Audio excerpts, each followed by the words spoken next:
I'm going to welcome onto the stage my colleague, Stephen Nichols. He's Director of Solutions Engineering at Acronis, and his team always helps me out when I need a technical resource. I'm going to let you introduce yourself and your panel.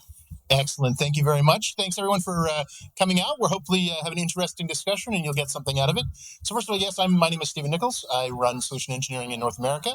I've been with Acronis for about 3 years, and super excited today to have this discussion. We have a panel of experts here that hopefully can shed some light on things. So the first thing I'm going to ask is everyone to introduce themselves. We'll just kind of go down the line. If you can kind of say, what your name is, the company, and maybe something you're hoping to get out of being here at the CyberFit Summit in Miami.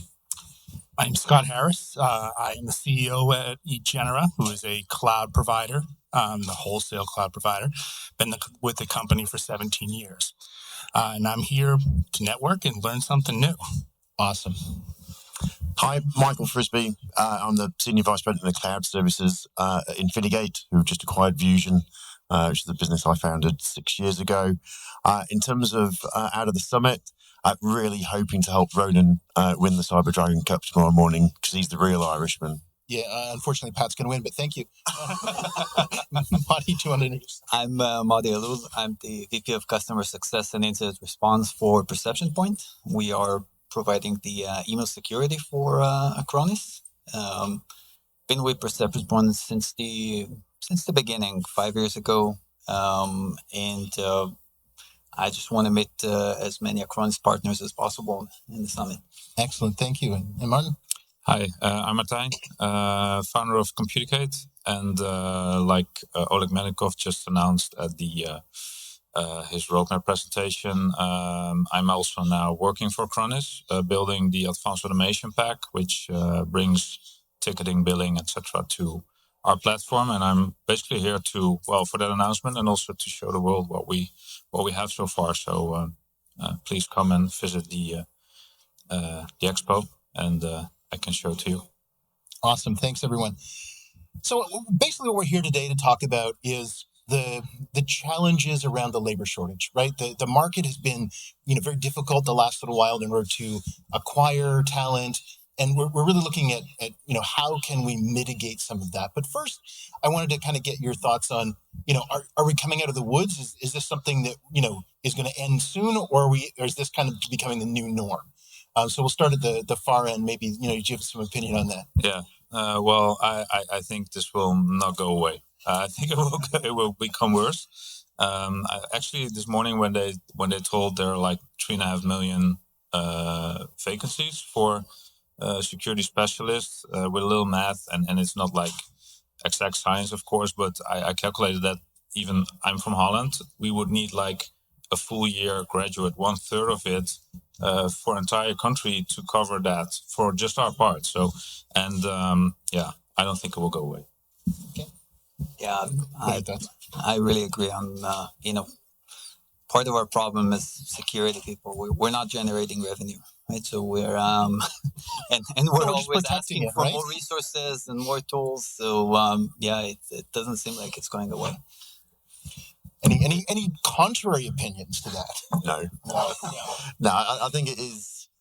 It's not just within security though; it's across the whole IT industry. There's a massive shortage of skill, talent out there. So I think for us as a business, one of the key things is making sure we invest in the team, in people, to bring them through. So building relationships with local schools, local colleges, getting people with the right attitude. And then teaching them the technical skills across whether it's security or other workloads. Yeah, but there's another wave coming.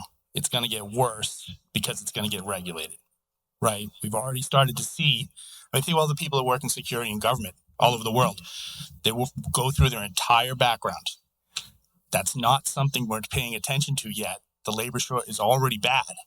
Once they start going through their background and making them pass background checks and everything else, it's going to get worse. Yeah, 100%. So that means that, today, if you're an MSP and you're already kind of struggling to be able to, keep up with that, you're going to have to come up with some more interesting strategies, right?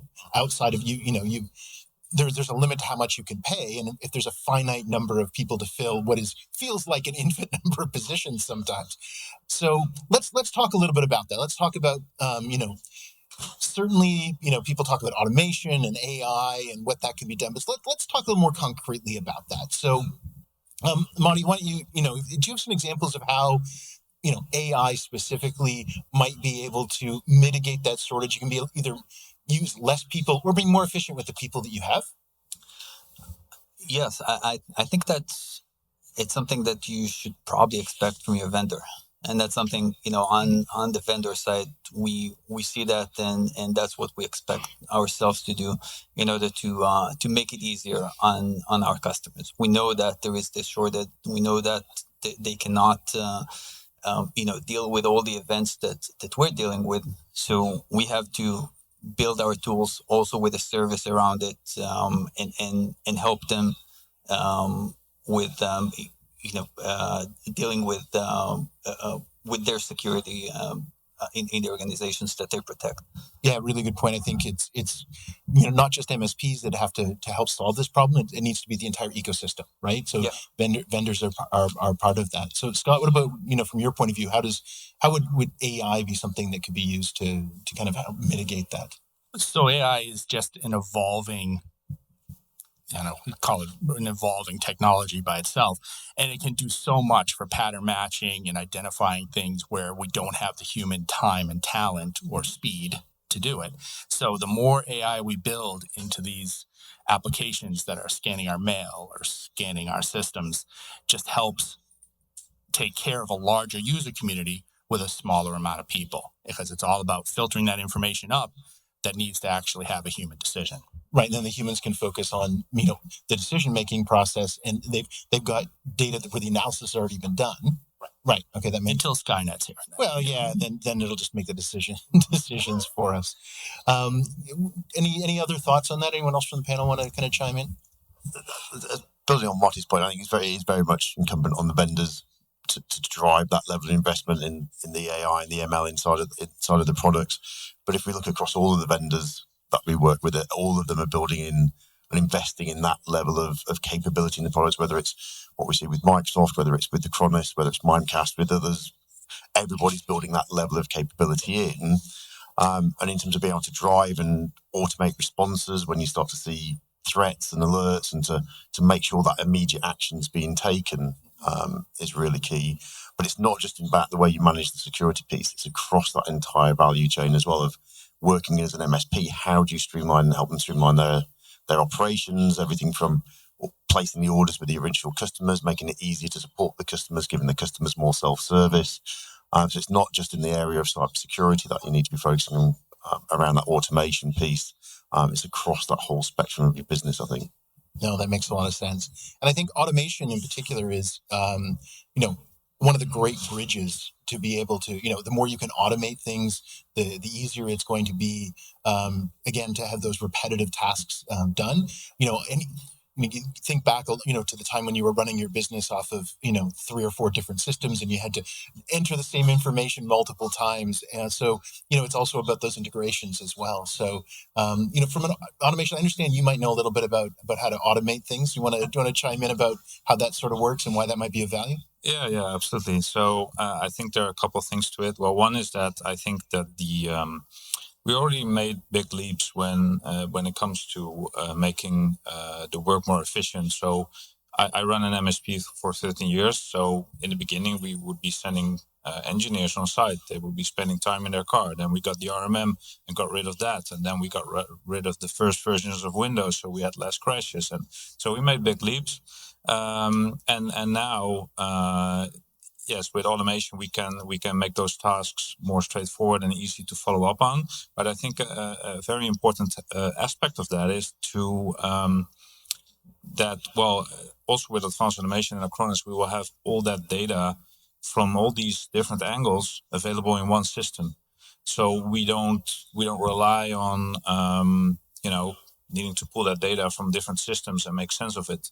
And that combined with AI, I think could bring us big leaps moving forward.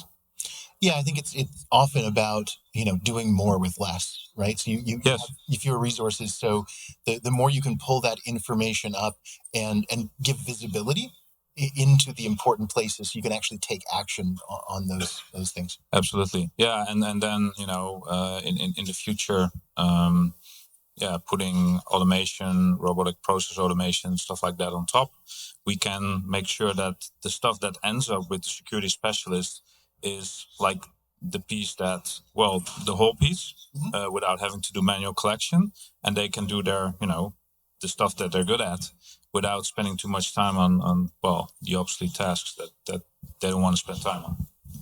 Yeah. Anyone else want to talk about automation? Kind of where they think that's going? Yeah, so it makes a lot of sense. I really agree. The way that we're doing it in Perception Point, we have our incident response team, and automation is a huge piece in that, right? We can't scale the number of people with the amount of customers and MSPs that we're serving. So we're always fighting to have the right automation in place. I think that this is the main challenge to make sure that we're doing it right, that's a key in every decision related to automation that people are doing. Yeah, no, I totally agree. You have something to say there, Scott? No, I think they've touched on it. It's about correlation and aggregation, and doing it in a way that actually makes it more efficient for the people that are actually making the decisions, which comes down to UX and. Yeah, for sure, and which I think then goes into that visibility, right? So just having it automated, you may not have a high level of trust that things are not being missed. Where being able to show that visibility, being able to understand kind of what's going on, and then you still do need that human interaction, right? You still need those key decisions to be made, but you're empowering the people to be able to handle that. I think it's about freeing up the people. So you as an individual should all be making sure everybody in our organisation are only doing the jobs that they can do. Right. You want to be making sure the people with that level of skill are doing the things that add value at that level, not doing the nugatory report building, data collection. Right. All of that just needs to get automated out. So if you've got highly talented, highly skilled people, they get bored doing that anyway. Right. So doing something like patching a bunch of Windows machines is a bad use of a security technician. Right. Still important because unpatched machines are a huge risk.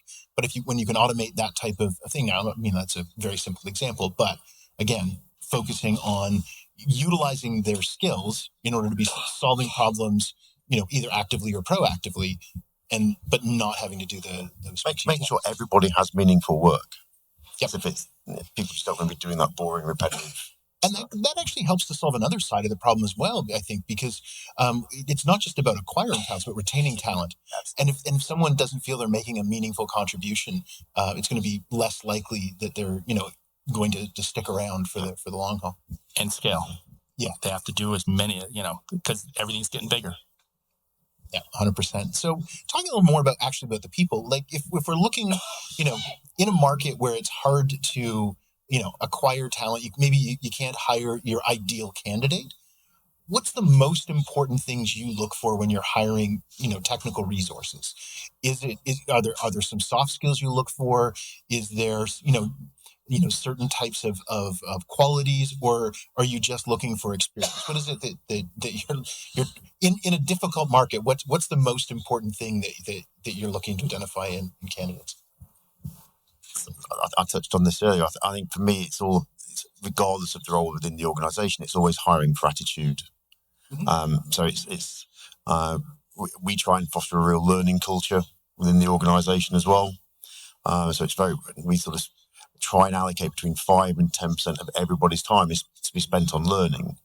It's not like we go back to those old Windows machines where you got a version of Windows and it lasted 3 years, or a version of Office that lasted 3 years, and you learn once and rinse and repeat. Right.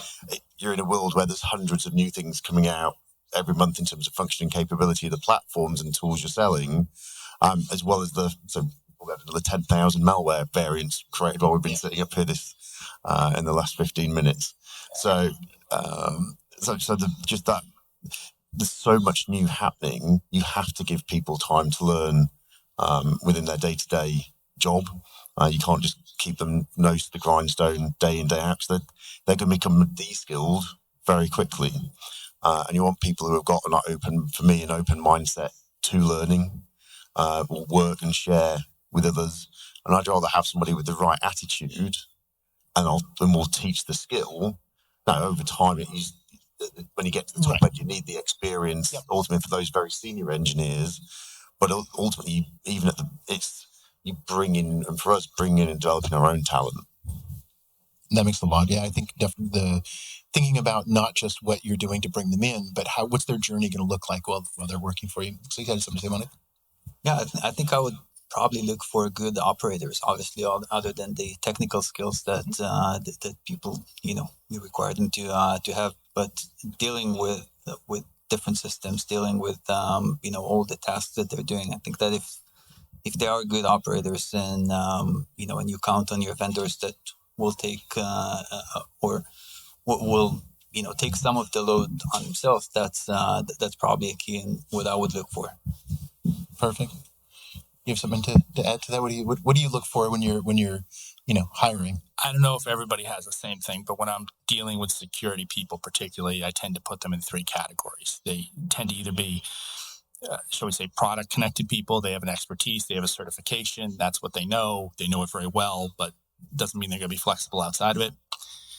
And then you have these other 2 people that tend to be, I try to separate them from the scientists to the practical people, because you do get a lot of people in this particular industry, in that particular specialty, that have strong ideals and aren't necessarily team players, and get very caught up in the details and can spend forever trying to sort something through. You need people who can be practical and actually get things done and know how to apply it to a real world. Yeah, especially when you're asking, fewer people to handle the same amount of work. You need people who can all work well together, right? You need those interpersonal skills.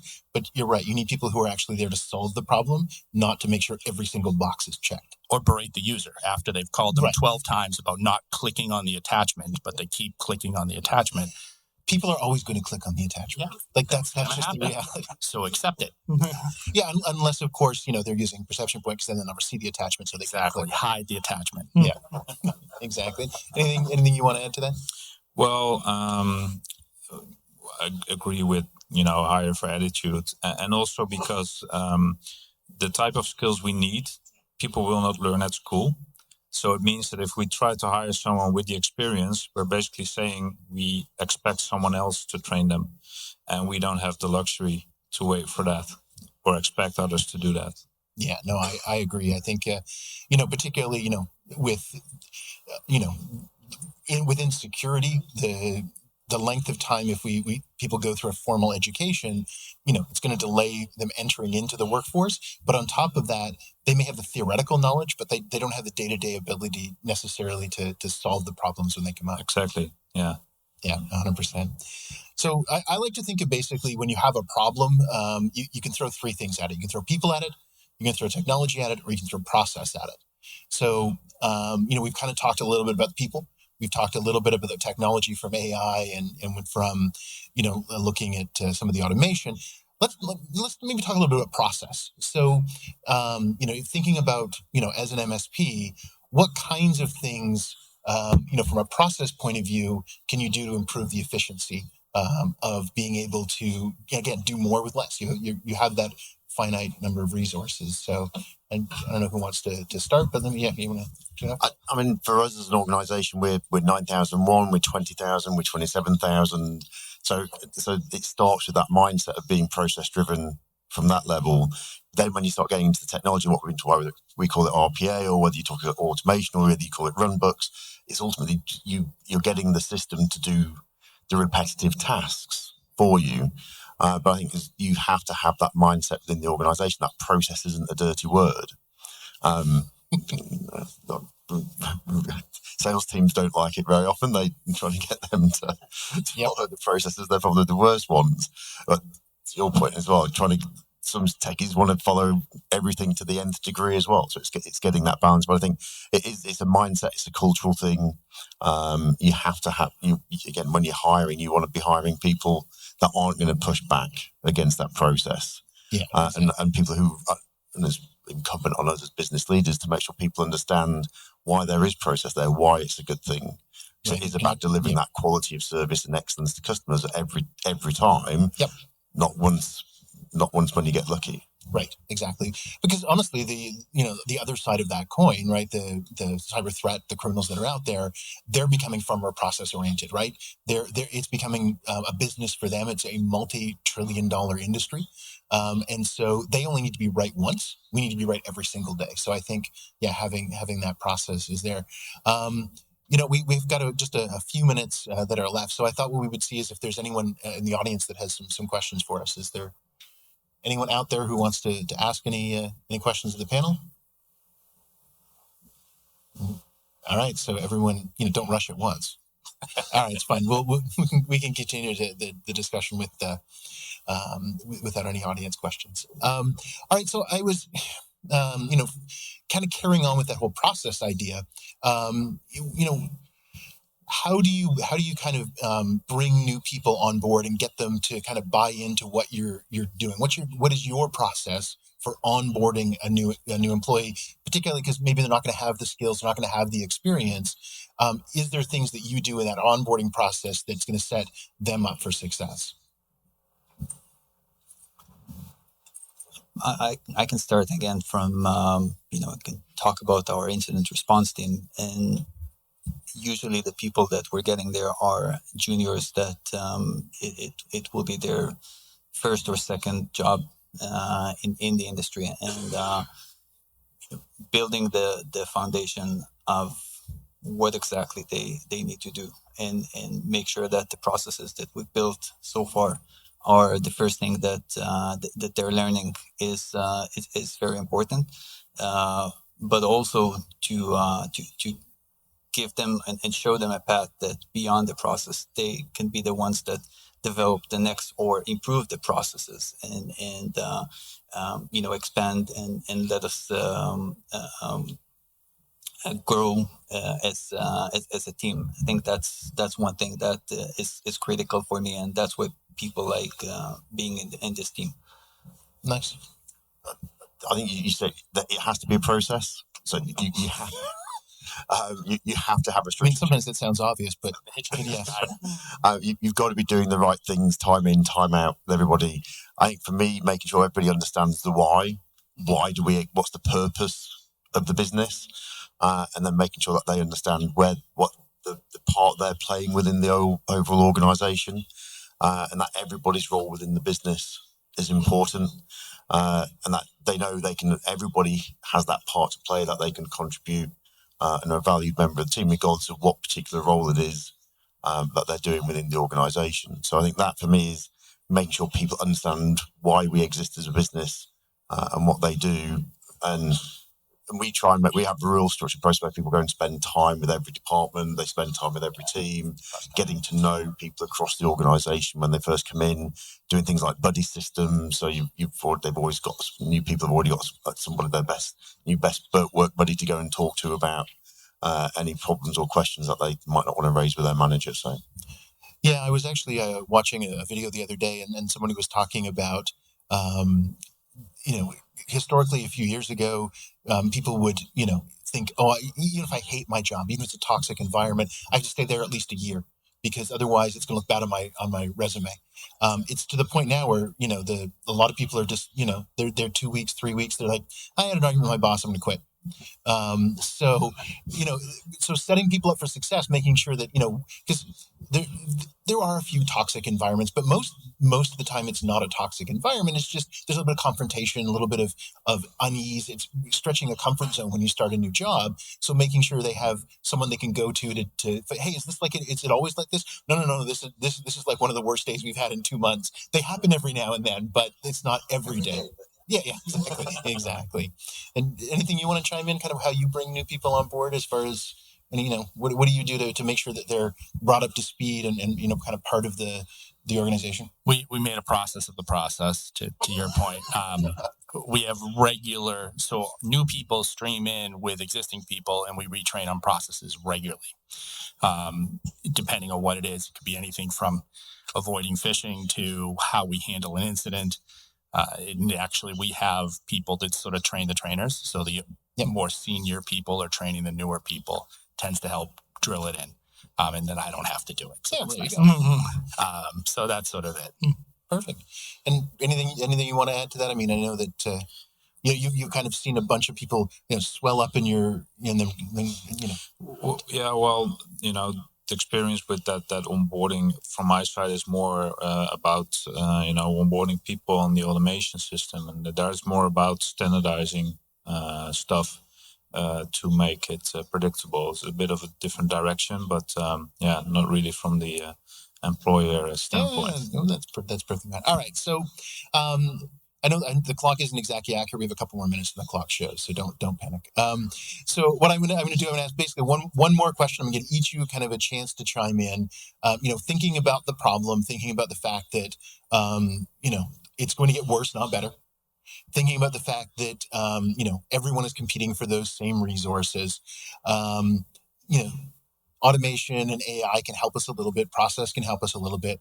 If you had to give one piece of advice to the MSP community about how they can weather this storm over the next couple of years, what would that piece of advice be? We'll start at the far end and work our way back here. What would you say to them? Yeah. Well, first, standardize. That's the most important thing. Just make sure that, and we did it when I had the MSP.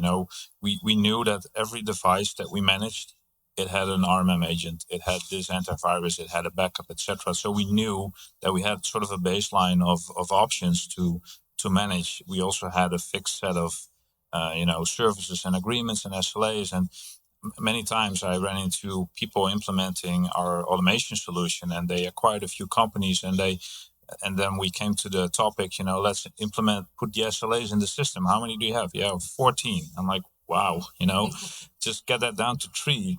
Make it simple, make it, standard packaging, like 3 option menus, and then you should be good because then it's more, it's easy. It saves a lot of time.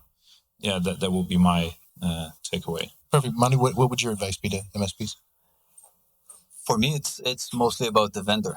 They need to expect the vendor to provide some service around the tool that they're buying. There's so many tools out there. There's also a lot of challenges, right? So there's no one tool that will solve everything for the MSPs. But if it comes with the service component that reduces the noise that the MSP will see is critical. Yeah, for sure. Vendor relationships are super important, and make sure that your vendors aren't contributing to that complexity, but they're helping you to solve that complexity problem. Exactly. Yeah, perfect. What for me, it would be commit to becoming a learning organization, and just really commit to making sure you're giving your people time to take the training, to take the learning. That's a key part of the regular check-ins, the connections you have with your teams, that you're always talking to them as a business and organization about the importance of training, about the importance of learning. So I love the way you phrase it. It's like, you're only going to hire experienced people. You're expecting somebody else to do that for you. And ultimately, for me as an organization, we have to commit to do that training and train our people and give them the skills and knowledge that they need to be successful for our customers and partners. No, that makes perfect sense. And again, it's not just about training them when they come on board, but it's that continuous learning cycle, because we all know things change all the time. Absolutely. And kind of the last word here. What do you? So it's going to seem oddly self-serving, but the truth is that my advice to the MSPs that we work with and any other ones I talk to is, if it's not your core competency, if you're not making money at it, then go find a SaaS or a cloud vendor to do it for you, because it's all going towards consolidation. Number of years from now, there's not going to be that many people in the business doing infrastructure as a service, and a lot of people are going to be SaaS. So find a best of breed. And if it's not directly making you money and it's not your advantage, go find someone to do it for you. Yeah, no, I think, if you were to take all of those things and put them together, right? Partner with the right people, only do the things that, you actually are good at, make sure you continually learn, and at the same time, make sure that you know what it is you want to do and do it well. I think you're going to be in a good shape. You can't, if you try to be an everything to everyone, you can't do that when you have a shortage of resources. So, well, perfect. Thank you very much. I appreciate your insight and for joining us here. And to everyone who came to the session, thank you very much. Hopefully it was informative. You learned a little bit about, not just what the problem is, but maybe some ways that you might be able to solve it. So thank you very much. Enjoy the rest of the day. And please come by and check us out in the booth upstairs.